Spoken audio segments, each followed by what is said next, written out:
there, everyone. It's Neil Sleeman from Platinum Physiotherapy in Coxo.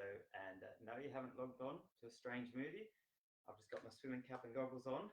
I'm just going to wait till a few of you join in, and then we're going to start to talk about how to stay swim fit during the coronavirus lockdown. So I'll just wait a few more minutes. Thank you for some of the questions that have been coming in over the last few days. They were very helpful, and we'll be covering them all in what we're going to be talking about today. So I hope that the bank holiday Friday instead of the Monday is off to a good start.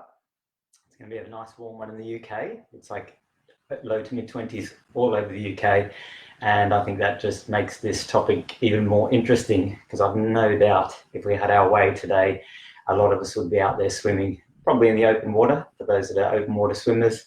Obviously, a lot of us are pool swimmers, and today's just a classic case of the perfect swimming day. But of course, at the moment, that is not possible.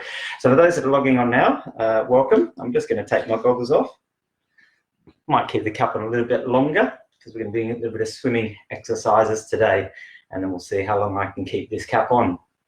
But for those that just joined us, thanks again for joining us today, and thank you for the suggestion of this particular topic, which I think was a really good one. Swimmers have definitely, I think, been affected more than most over this last 6 weeks or so, and certainly for a lot longer still, should the lockdown measures stay in place the way they are. So just to introduce myself to those that have just logged on there, I'm Neil from Platinum Physiotherapy in Coxo. We've been based in the Northeast here for about 12 years. It will be coming up next month. We have a special interest in sports, particularly in sports such as running, cycling, swimming, triathlon. We all take part in those sports ourselves. And so I think when we talk about how to stay swim fit during the corona lockdown period, I think we can safely say the swimmers have been affected more than most. When we look at it as things are coming towards us in the physiotherapy world, the runners are generally all running more because they can, and the time is there, the working from home arrangement is there. The cyclists seem to be cycling, I think, as much, if not more. It may be frequency, it might be distance. But the swimmers, and I consider myself one of them, it's really gone the other way. I guess we've gone down to zero. Pools are obviously all closed across the country and very much around the world, and the open water swimming, of course, has been affected also. Coming from a swimming background in Australia, a day like today, 25 degrees, hopefully outside, I would have been in the water already, and it's just amazing to think that this current situation has affected that. So what are swimmers doing? Well, I guess you guys know the answers to what you're doing. However, I think innovation has obviously been a key word, and we've seen some innovation required around the world, but particularly in the UK at this time of year. Normally we'd be sort of heading into our wetsuits in a day like today into the open water or into the pool.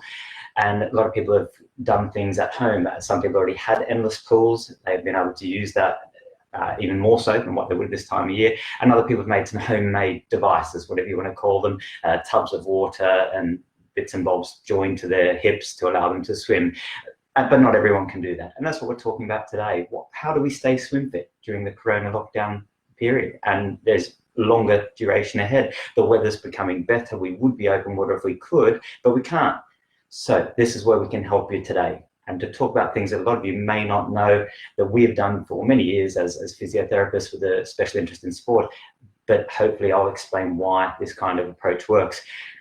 The opportunity to build strength as a swimmer for yourselves has never been higher because of the lockdown. And that's because the vast majority of swimmers, and we've seen it forever, will just swim. That's fact. Swimming is a full body exercise. It's very cardio efficient, very good for our heart. It involves a lot of key muscle groups that we will be talking about today, specifically what muscles are important. And so a lot of swimmers get a lot out of just swimming. However, with that comes the risk of injury and the overtraining element that people may refer to, no matter what level you're at.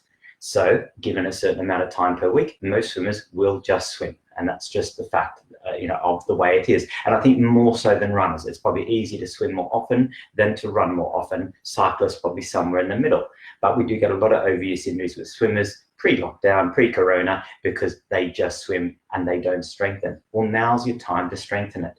And therefore, the people who just swim and start doing some strength work will see an increase in strength, will lead to an increase in efficiency, swimming technique will then be the beneficiary, and then speed and comfort and distance will be the benefits of that. So this is the time to really make hay while the sun shines, albeit out of the water. And that's the strange thing. A quick one and aside, some people might have read the book by Adam Walker, who was one of the ultra distance swimmers that's become quite famous. And I enjoyed his book, but I could not get over the constant reference to this shoulder injury that he had recurrent surgery for.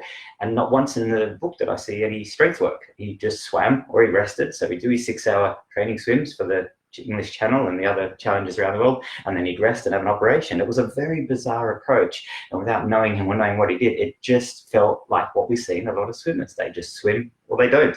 But really, in all sports, those that do functional strength for their sport always have the best outcomes from an injury and a performance point of view. So that's really important. Use this as an opportunity. Do some strength work that you've never got around to do, and you'll be surprised at the results. You should increase your swim strength during this time, even though your swimming cardio fitness may be different. And that's where cross training will come in, and we'll be talking about that as well. So in terms of the key muscles, and if I said to you, what are the key muscles? Hopefully you're thinking about what muscles you think about when you swim, particularly if you don't do any strength work. There's a lot of muscles, but if we try and pin it down to 6 or 7, in the upper body, we'll talk about the lats, the big latissimus dorsi muscles on the side that you see in that big swims at the top level, huge muscles down the side, really important for the pull. We talk about the triceps. They have a massive role in getting the water behind you with that elbow and shoulder movement. The pecs certainly have a role depending on what stroke you're doing and bringing that water towards you. Excuse me. So there's 3 muscles. The rotator cuff of the shoulder, absolutely vital that you've got good rotator cuff strength. By far and away, the most common injury we see in swimmers is the impingement and the rotator cuff, because a lot of the swimmers never build up the strength in this muscle. They become better swimmers. The shoulder strength never increases. And as they're asking more of their rotator cuff muscles, these small but very important muscles around the shoulder fail. And you can have tendonitis, strains, tears and impingement, a whole plethora of injuries. Well, now's the time to get your strength where it should be using some of the equipment I've got behind, and a lot of this equipment will be in the house already. If we then go into the lower body, and you can bring in all the muscle groups, but certainly the quads at the top of the thighs there, quads at the front, hip flexors very important, the glutes and the hamstrings, all important, working together. And depending on the stroke you're doing, again, and your level, the lower body muscles will work at different levels for each person, each swimmer. Then if we join all of them together, we bring in the most important muscle for the swimmer, and that's the core. That's that area right in the middle that swimmers will have heard of. You will have felt them when you're swimming, because ultimately it's your core muscles that give you the balance to swim with the best stroke you can achieve. So quite sort of fact, those with a better core develop a better stroke earlier into their swimming career, and those keep on evolving. So at the top level, the best swimmers of the world would have the strongest core to allow them to get a better stroke, better distance, better stroke rate, whatever they're aiming to achieve. And so the links with the core muscles around the deep stomach muscles in the trunk, they not only prevent injuries like back pain and hip pain and lots of things that are well researched, but they provide a much better swim stroke. So again, without the water being available, let's use this time to develop our core muscle strength, but more importantly, our swim specific core muscle strength, which is what I'm going to show you today. Very big difference. All well and good if you can plank on the ground for 7 hours or 8 hours like the record was a few weeks ago before the corona, but can that person use their core in a swimming sense? Big, big difference. So they're the main muscles there if we had to pin them down. Now, if we talk about the dynamic for the static strength, I'm just going to take this cap off now, so I'm going to start to move around in a bit. The water moves. So it makes sense to have good dynamic strength. That means your body's ability, to maintain its position using the right muscles while things are moving. So that's why the Swiss ball we tend to use for our swimmers. It's a moving object, and therefore, if you can do exercises on the ball, then you will be able to do it in the water. If you're doing it on the ground, you will be good, but that won't translate as close to the water. And that makes sense. Static strength versus dynamic strength. It might be, instead of a Swiss ball, at the back here I've got a footstool, quite a high footstool that I'm going to show you for some of the exercises today. For those who don't have a ball, it's a good height, it's a good width, and therefore it lends itself to a bit of dynamic strength, particularly with the softness on top of this particular footstool. So you don't have to have a Swiss ball, but there are other options around the house. Certainly the Swiss ball is the closest thing to water that we find, and gives you a lot more variety. So in terms of what exercises we use, we're going to go through the muscle groups specifically, but just to show you in the simplest terms, as a front crawl swimmer, Well, there is the basic premises of why the Swiss ball swim approach works. I'm in a medium position. I'm using just a good kick there. My arms are straight, so I'm nice and secure, and all I feel is my core. If I went a little bit harder, so I'm going to go the ball a bit further down, it's a bit harder to keep that control. But now I can do a kicking drill, but again, I'm using my core, and at the very top level, there'll be some people that will be able to go like that.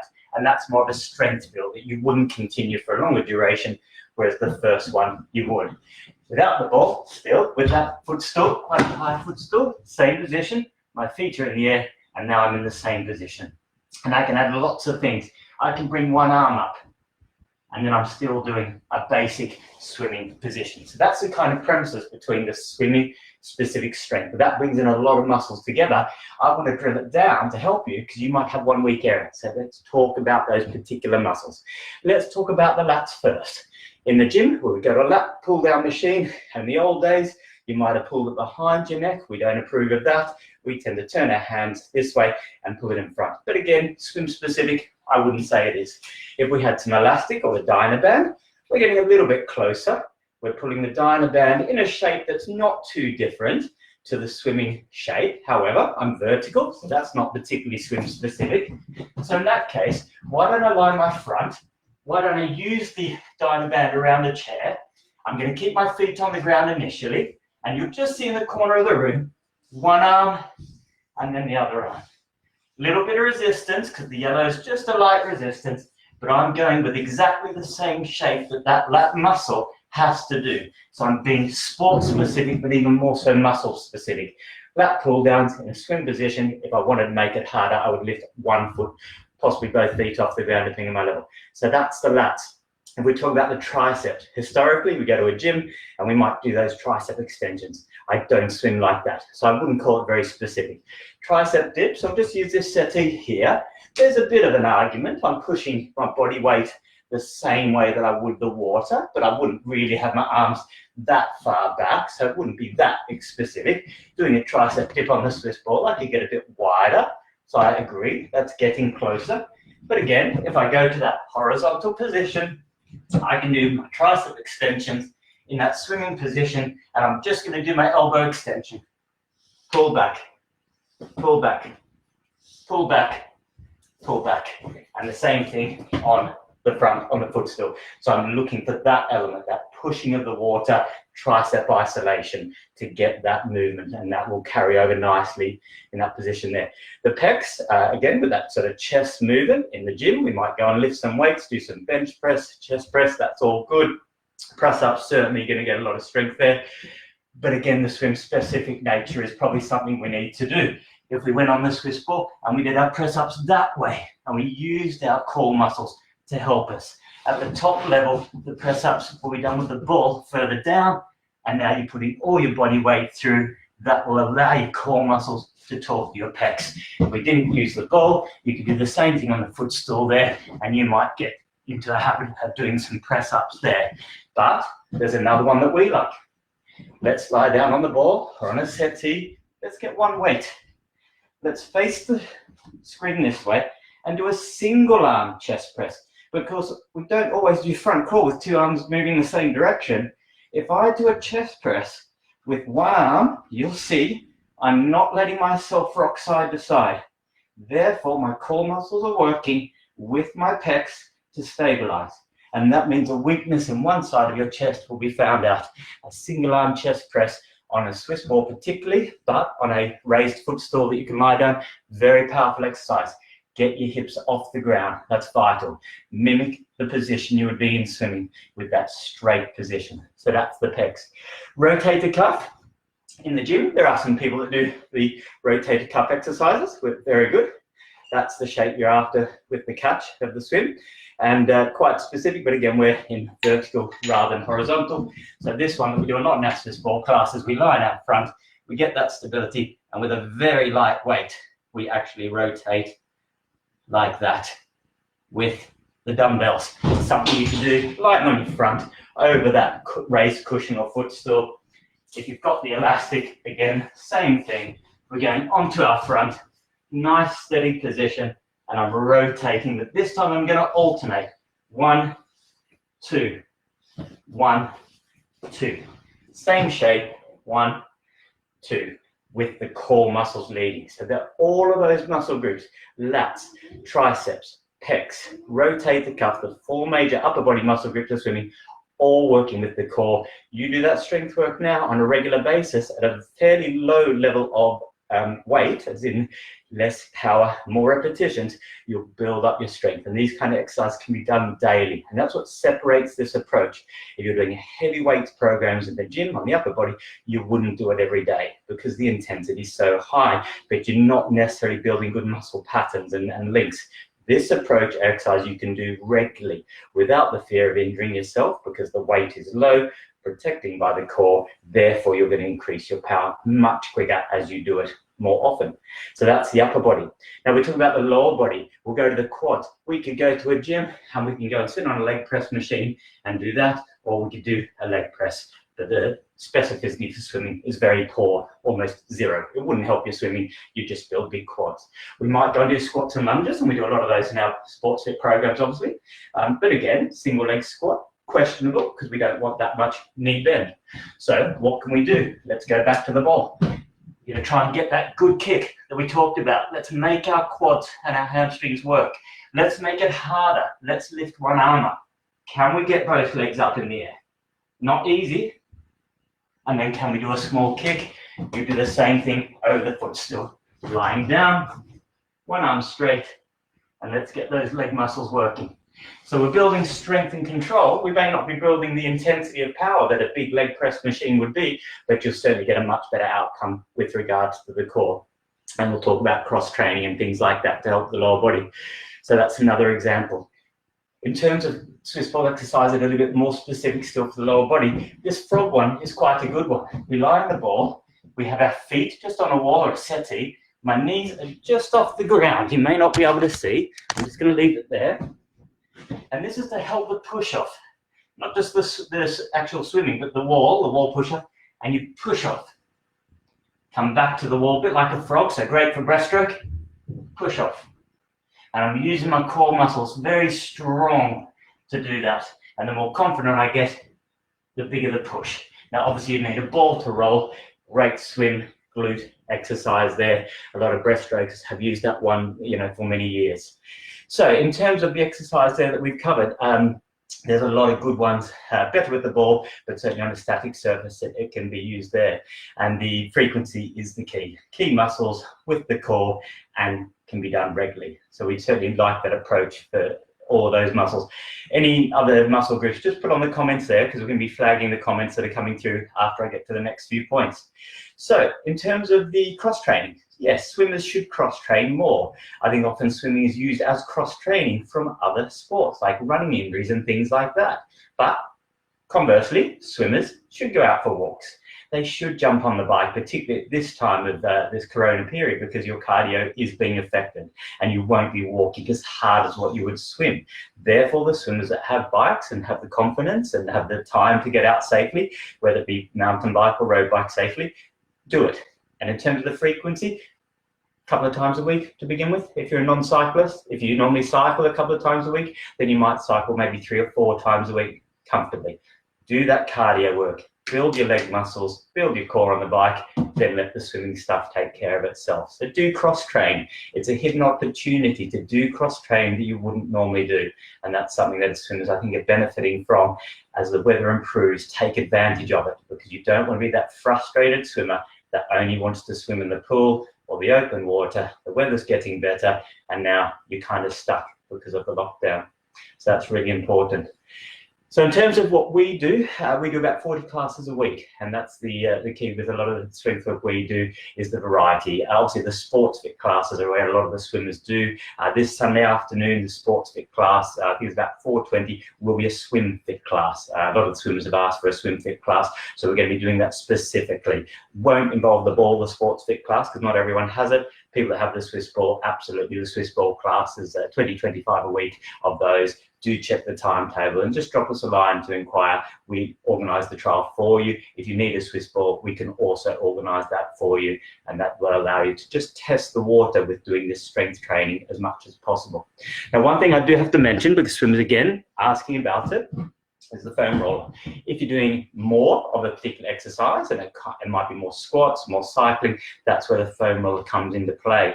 Now, the swimmer, again, is the poorer cousin of the foam roller user. The foam rollers are normally the runners and the cyclists who know that their muscles feel so tight, they want to loosen it off.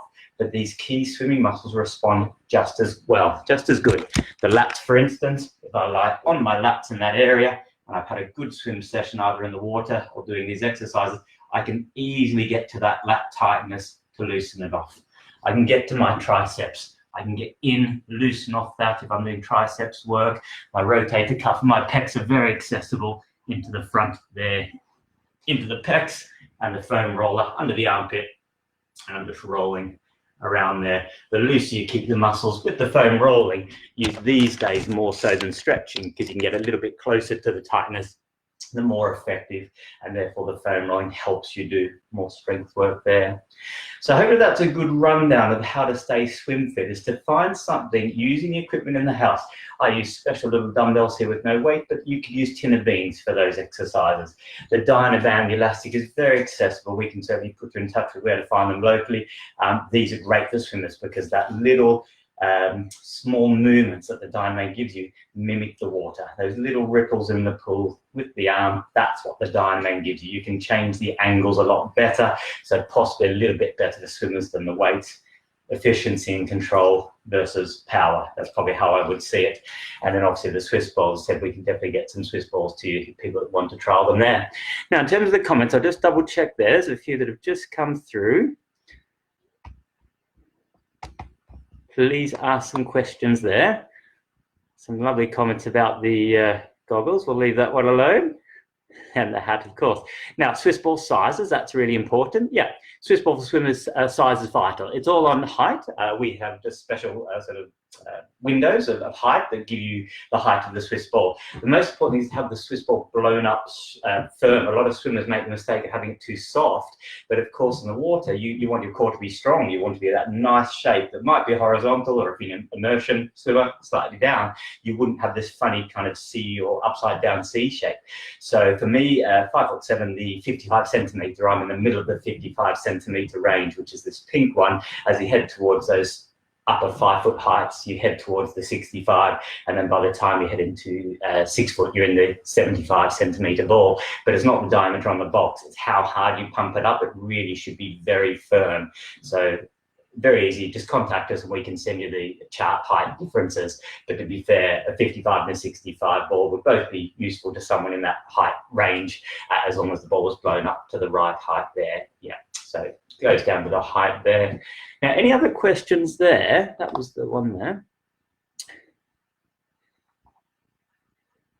I think that was most of the questions there.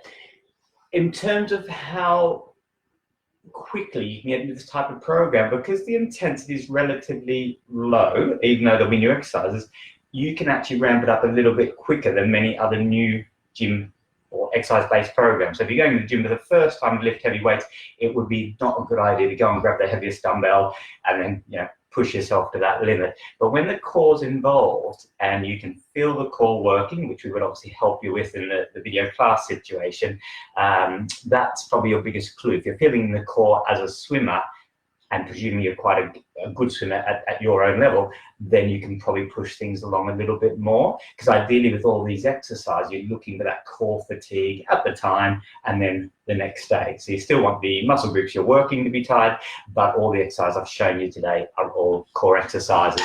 As an example, this one that would look very heavy on the legs, even at this level, it's probably about 70 core, 30% leg. And the harder I do it, the core would fatigue first. So I've been in a position to push that along quite quickly, quite a safe exercise, and therefore the risk of injury with this type of program is fairly small, as long as you know what you're looking for there. Now, if there's any particular injuries, do obviously let us know about them. If you want specific swimming exercises for them, we can certainly give you some ideas over email. That's not a problem. Just go via the Platinum page, or you can email us on the info@Platinum PPT address there. So we'll just give it another minute. There's just a couple more comments coming through there. In terms of the programs, the video link, very easily accessible. You may have seen it on the Platinum Facebook page. We're very fortunate. It's a great program called GoToMeeting. We can see you, you can see us, and we can make adjustments the whole way through. Sound and picture is all there, and that allows us to just modify everyone to their own level, particularly the Swiss ball, where a lot of the people might start in beginners class, and then after a session or two, they'll be promoted up to the normal Swiss ball classes there. The swimmers generally are promoted straight away because they tend to do very well there. So that would be the classes that the swimmers would normally do, as the Swiss ball or the Sports Fit. And this Sunday afternoon, if you're interested in trialing that Sports Fit class on Sunday, which is a swim fit specific program, you wouldn't need any particular equipment. We would be showing you how easy it is to do with things around the house there. Excellent. So I hope that's been useful. If you didn't see this live, then of course it will be available. So please share with any swimming friends you have.